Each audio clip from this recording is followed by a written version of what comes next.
Ngayon po na natin ang mapataas pagbibigay sa Panginoon. Amen. At alam po natin na ang lahat ng ating mga income ay hindi po yan lahat ay para po sa atin. Amen. Lahat po yan ay bahagi po ang Panginoon. At yan po ay sinasabi po na sa ikasampung bahagi po ng ating income. Sa kung isang linggo, Diyos po dyan ay mayroon po. At ikasampung bahagi po ang lagi po natin ibibigay sa Panginoon. Ito po ay lagi na po natin napapakinggan.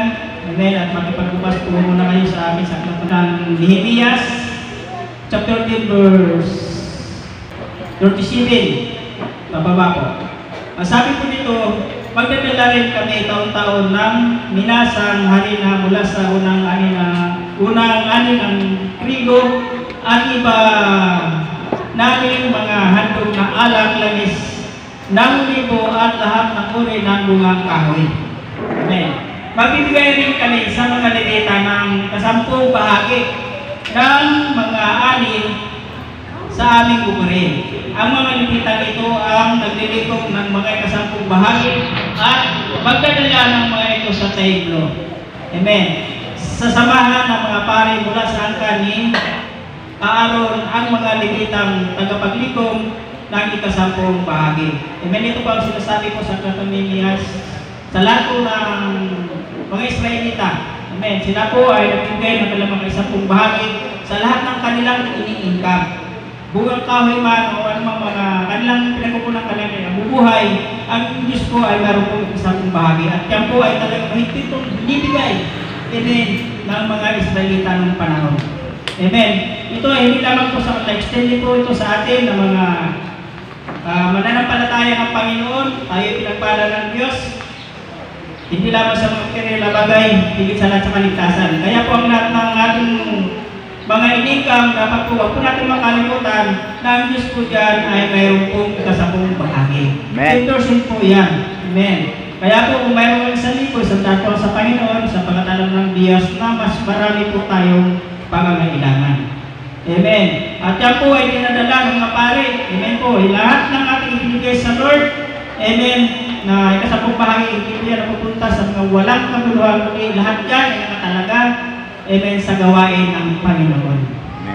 Amen. At alam niyo po na may pangako po diyan ng Diyos na kapag tayo ay nagbigay ng tama sa Panginoon, tayo po ay pasasayahin ng ating Panginoong Diyos na buhay. Kaya po, sa lahat ng ating kasampung bahagi, kailangan maparangalan po natin ang ating Panginoon sapagkat sinasabi po ng aklat ng mga Kawikaan, chapter 3, verse 9. Sabi po, parangalan mo siya sa pamagitan ng iyong mga kayamanan at mula sa iyong mga pinakamainam na ani, siya ay iyong handugan. Amen. Pinakamainam po na hanin, amen, ang hinihiling po na ibigay po natin sa Panginoon. Amen. Kasi bako naman mayroon po tayong 1,200 sa bulsa po natin. Ang ibigay po natin sa Panginoon ay yung 20. Amen. Hindi po mapaparangalan po natin ang Diyos dyan. At hindi po matagawa ang Panginoon. Amen. Kaya po ang ibigay po natin sa Diyos yung pinakamainam na bahagi po ng ating atin.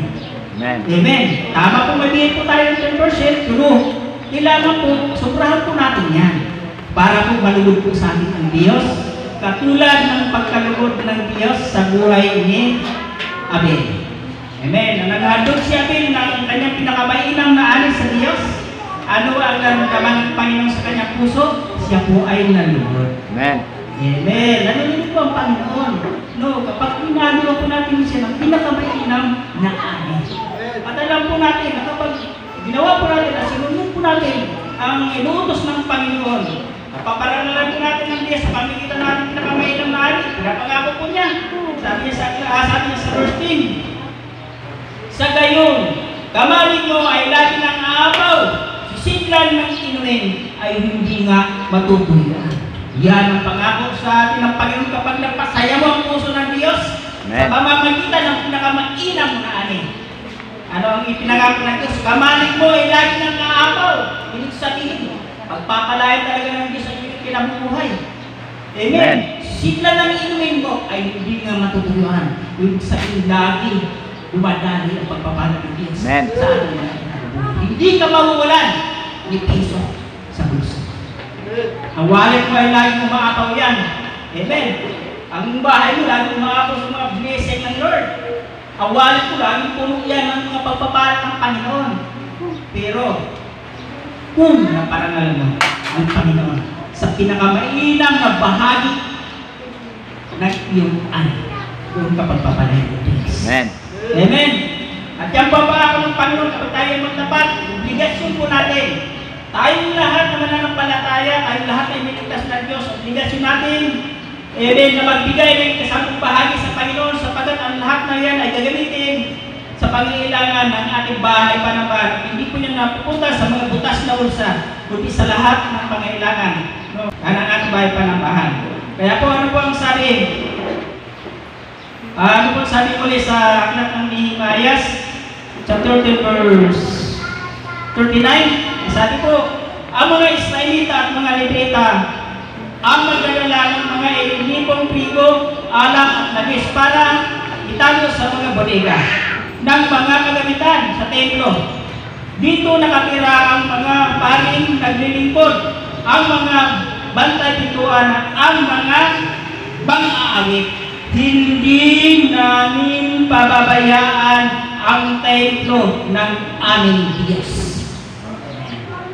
Yan po ang obligasyon po natin bilang mga anak ng Diyos. Obligasyon po natin, amen, na maghatod sa Panginoon para mapangalagaan ang pangangailangan ng ating bahay panambahan. Lalo-lalo na po sa panahon ito na kailangan po tayo ng salapi para po maipaayos ko ang isami. Makapag-double po tayo at pagdating ng kalooban ng Diyos, makapagpalagay po tayo ng aircon. Amen. Sino po ang magkinabang? Tayo po mga anak ng Diyos. Sa pagkakataon niya, inanihan tayo magbigay sa Panginoon sapagkat inalaan ng Diyos ang kaginawaan sa araw ng pagsamba. Hindi po Amen. Amen. Kaya po, pag-iihan po natin, bigay natin ang pinakamainam ay kasampung bahay para po matutunan ang pangailangan ng ating bahay panambahan. Amen. Ngayon po, hindi pa kumpleto po, marami pa po kung kailangan, kaya po, bigyan po natin magbigay sa Panginoon sapagkat may ingon naman din pangako ang Diyos sa bawat isa po sa atin. Sabi niya, kamalig mo ay lagi ng nangapaw, sisidlan ng umin ay hindi na magpapagawa. Amen. Amen. Kaya po magbigay po tayo sa Panginoon. Amen. Sapagkat kung anong iyong ibigay, hindi na ibabalik sa iyo, Panginoon. Sige po, tayo po yung magbigay sa Panginoon at sabi lang, doon din po sa atin mga pastora. Amen. Sa galikod po ng Diyos, sabi po ng aklat ng Mateo 10:42, sino man ang magbigay ninyo sa ang malamig na baso, pero sa maliit na ito, kasi akin ay tiyak na siya'y aking pagpapalag. Kaya sige po, magbigay po tayo sa Panginoon.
Sige po.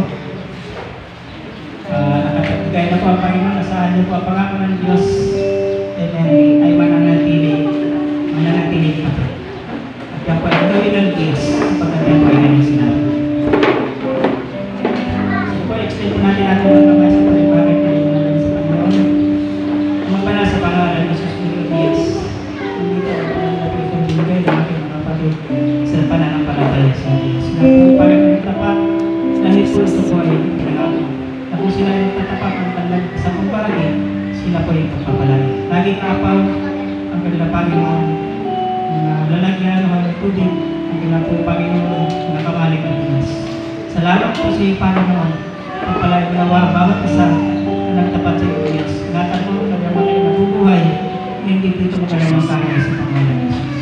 At Panginoon, kayo nga po hindi nakapagbigay, patuloy mo na bigyan ng kalakasan, kung ano makapagtrabaho, bigyan na mapunan, Panginoon, pag sila yung makapag-industry. Panginoon sa darating panahon na may magawain, sila din po ay makapigbigay din ng mga Diyos. Salamat po sa iyo, Panginoon, paingatan mo, panalangin ito, lalo na po Diyos ang hawak ng ito, Panginoon. Salamat po sa Diyos. Pagpalain na wawag kami na ito. Sa iyo, Ama, lahat ng papuri, pasalamat at pagsamba sa